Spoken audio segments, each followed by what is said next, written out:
રાત્રે સમારીને એક રાત્રે મીઠું ને હળદર નાખીને કેરી પલળવાની, ધાણા કેરી કેરી અને આવી અને સવારે 2 પાણીથી ધોઈને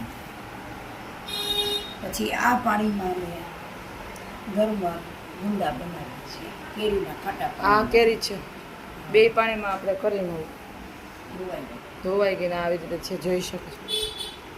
પછી આ પાણીમાં અમે ઘરમાં ગુંદા કરીએ છીએ. કેરીનું ખાટું પાણી નીકળાય એમાંથી એક રાત પલાળવાનું. તેલ યુઝ કરીએ છીએ ગુલાબનું. આવો અમે 2 લાવ્યા છીએ કેન.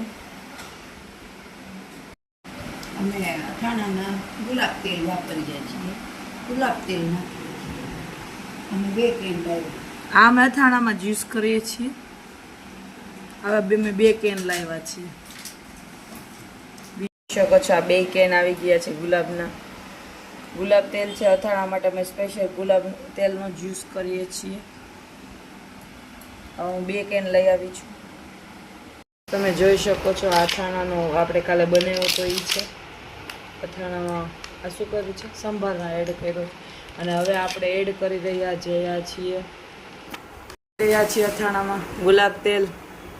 આવી રીતે એડ કરવાનું છે.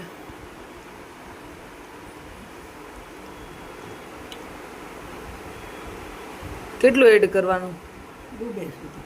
ડૂબે ને ત્યાં લગીને ડૂબતું રાખવાનું.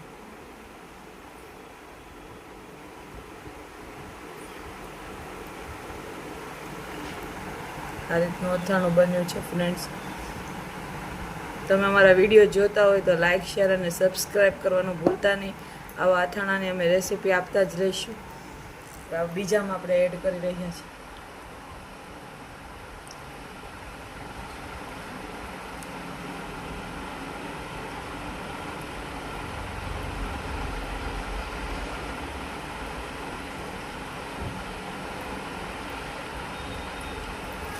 લુક આવો આવે છે જો ફ્રેન્ડ્સ. આમાં હજી જરૂર લાગે છે મારી મુજબ.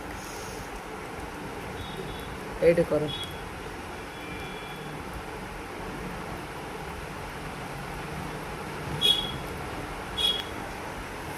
આ રીતે આમાં બરોબર છે. નળે નીચે